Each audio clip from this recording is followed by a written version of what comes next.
दोस्तों, आज की इस वीडियो में हम बहुत ज्यादा हैरान कर देने वाले और पावरफुल क्विज़ार्स के बारे में जानेंगे जो अल्लाह की बनाई हुई इस अजीम कायनात में मौजूद हैं। तो वीडियो को एंड तक लाजमी देखें। दोस्तों, क्या आप जानते हैं कि हमारी जमीन से 25 अरब लाइट ईयर्स दूर एक बहुत ही दिमाग को चकरा देने वाला क्विज़र जिसका नाम J21573602 है। जमीन से देखने पर यह तकरीबन 12.5 अरब साल पुराना लगता है, जिस वजह से इसे 12.5 अरब लाइट ईयर्स दूर में माना जाता है। ये क्विज़ार कायनात में पाया जाने वाला एक बड़ा ब्लैक होल है जिसका साइज बहुत तेजी से बढ़ रहा है। सबसे पहले मैं आपको बताती चलूं कि ये क्विज़ार्स होते क्या हैं और ये कैसे बनते हैं, इनके अंदर क्या होता है और एक वक्त में कितनी एनर्जी को ये रिलीज करते हैं। किसी गैलेक्सी के सेंटर में मौजूद ये वो ऑब्जेक्ट होता है जिसकी रोशनी इतनी ज्यादा होती है जिसको आप आम फिजिक्स के रूल से नहीं समझ पाएंगे। इसको एक्टिव गैलेक्टिक न्यूक्लियाई भी कहा जाता है। एक क्विज़र के अंदर सूरज से भी कई गुना बड़ा ब्लैक होल होता है,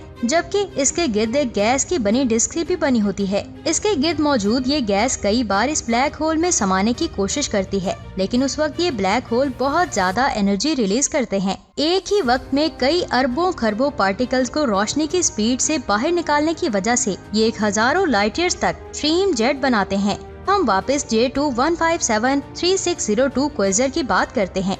ये क्विज़र 25 अरब लाइट ईयर्स दूर है और इससे आने वाली रोशनी को भी जब टेलीस्कोप से देखा जाता है तो वो हमें 12.5 अरब साल पुरानी लगती है।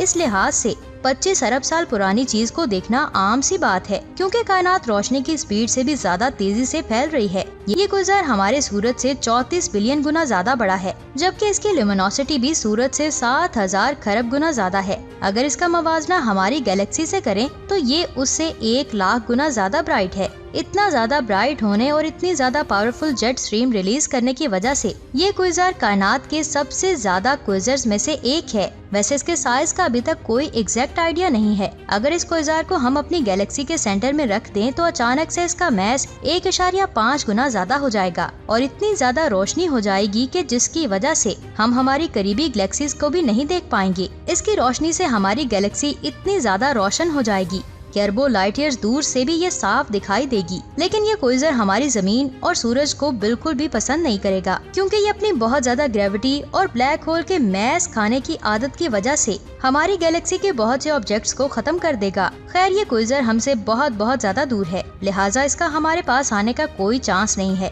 दोस्तों, बात यहीं खत्म नहीं हुई। हमारी जमीन से 10.4 बिलियन लाइट ईयर्स दूर एक और पावरफुल क्विज़र मौजूद है जो इससे भी ज्यादा खतरनाक है। इसका नाम है TON618। इसके सुपर मैसिव ब्लैक होल का मैस सूरज से तकरीबन 66 बिलियन गुना ज्यादा है। अगर आप एक तरफ हमारी गैलेक्सी के 70% स्टार को देखें, जब दूसरी तरफ इस क्विज़र को देखेंगे तो वो इसके मुकाबले में कम ही लगेंगे। इस क्विज़र की डिस्क गैस से बनी हुई है जो बहुत स्पीड से इस ब्लैक होल के चक्कर लगाती है, जिस वजह से इससे इतनी ज्यादा एनर्जी रिलीज होती है जिसको समझ पाना बेहद मुश्किल है। ये अपनी इसी डिस्क की वजह से बहुत ज्यादा चमकता है और जब इसको टेलीस्कोप से देखा जाता है तो इसकी ल्यूमिनोसिटी की वजह से हमें इसकी गैलेक्सी भी नजर नहीं आती, क्योंकि ये हमारे सूरज से 140 ट्रिलियन गुना ज्यादा रोशन है। इस बड़े क्विज़र का रेडियस 1300 एस्ट्रोनॉमिकल यूनिट्स है। इसकी एक तरफ से दूसरी तरफ को जाने में रोशनी को भी 16 दिन लगते हैं। अगर इसका मुकाबला हम अपनी गैलेक्सी में मौजूद ब्लैक होल से करें तो ये उससे 16,500 गुना ज्यादा मैस रखता है,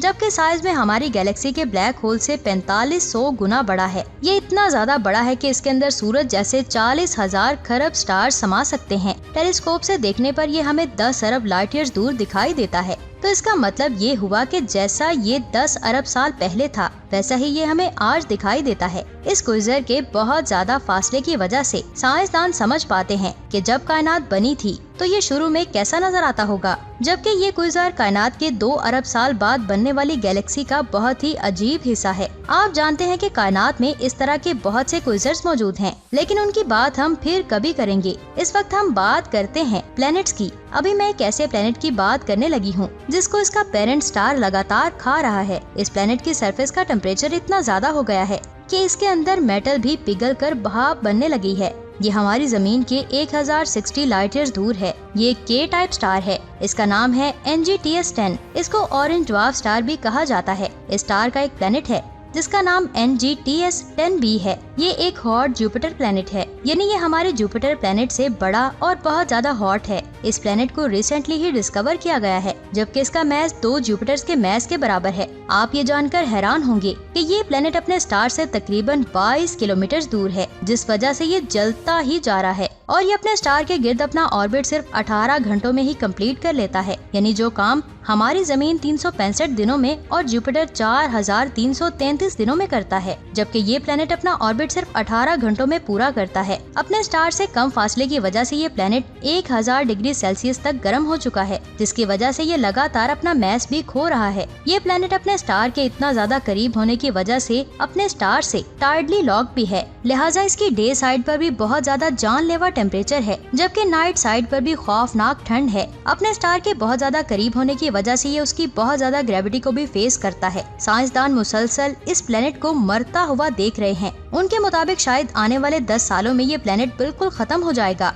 कायनात में क्विज़र स्टार्स को खत्म करते हैं और स्टार्स अपने प्लैनेट्स को खत्म करते हैं, लेकिन ये खात्मा यहीं तक महदूद नहीं है, बल्कि गैलेक्सीज भी एक दूसरे को खत्म करने की कोशिश करती हैं। दोस्तों, आप जानते हैं कि हमारी मिल्की वे गैलेक्सी की 2 सैटेलाइट गैलेक्सीज हैं, जिनको हम लार्ज मैग्लेनिक क्लाउड्स और स्मॉल मैग्लेनिक क्लाउड्स कहते हैं। ये हमारी जमीन से 1.5 लाख से 2 लाख लाइट ईयर्स दूर हैं। इसके बावजूद ये हमारी गैलेक्सी की अजीम ग्रेविटी से बच नहीं पाती। ये दोनों गैलेक्सीज हमारी गैलेक्सी के चक्कर लगाती हैं। लार्ज मैग्लेनिक क्लाउड्स 14,000 लाइट ईयर्स तक फैली हुई हैं। हमारी गैलेक्सी की ग्रेविटी की वजह से ये 240 करोड़ साल बाद ये हमारी गैलेक्सी से टकरा जाएगी, जिस वजह से इस गैलेक्सी में मौजूद R136A1 स्टार हमारी गैलेक्सी का हिस्सा बन जाएगा। ये सूरज से 8.7 मिलियन गुना ज्यादा ब्राइट है, जबकि दूसरी छोटी गैलेक्सी जिसका नाम स्मॉल मैग्लेनिक क्लाउड है, जो हमसे 2 लाख लाइट ईयर्स दूर है और ये 7,000 लाइट ईयर्स तक फैली हुई है। ये गैलेक्सी भी हमारी गैलेक्सी की ग्रेविटी की वजह से 3 अरब साल बाद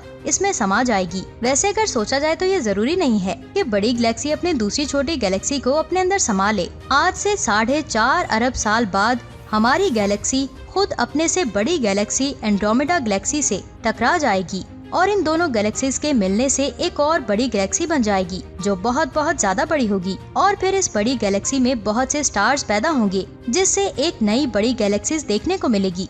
साइंसदानों के मुताबिक जब भी कोई बड़ी गैलेक्सी टकराती हैं, तो वो अपने से बाहर कायनात में कई स्टार्स को निगल लेती हैं, लेकिन खुद के अंदर धूल और गैस की वजह से ये कई न्यू स्टार्स को पैदा भी करती हैं। अब बात करते हैं B14 65666 गैलेक्सी की, जो हमारी जमीन से 13 बिलियन लाइट ईयर्स दूर है। ये गैलेक्सी भी 2 गैलेक्सीज के आपस में टकराने से बनी है। इस गैलेक्सी का मैस हमारी गैलेक्सी से 10 गुना कम है और उससे छोटी भी है, लेकिन फिर इसमें मिल्की वे गैलेक्सी से 100 गुना ज्यादा स्टार्स बनते नजर आते हैं। लिहाजा साइंसदान मानते हैं कि एंड्रोमेडा और हमारी गैलेक्सी के टकराने से हमें अरबों स्टार्स बनते हुए नजर आएंगे। तो दोस्तों, कैसी लगी आज की वीडियो? अच्छी लगी है तो कमेंट में जरूर बताएं। इस तरह की अमेजिंग वीडियोस को देखने के लिए हमारे चैनल को सब्सक्राइब जरूर करें। साथ में बेल आइकन को प्रेस करना मत भूलिएगा। शुक्रिया। अपना बहुत सारा ख्याल रखिए दोस्तों। अल्लाह हाफिज।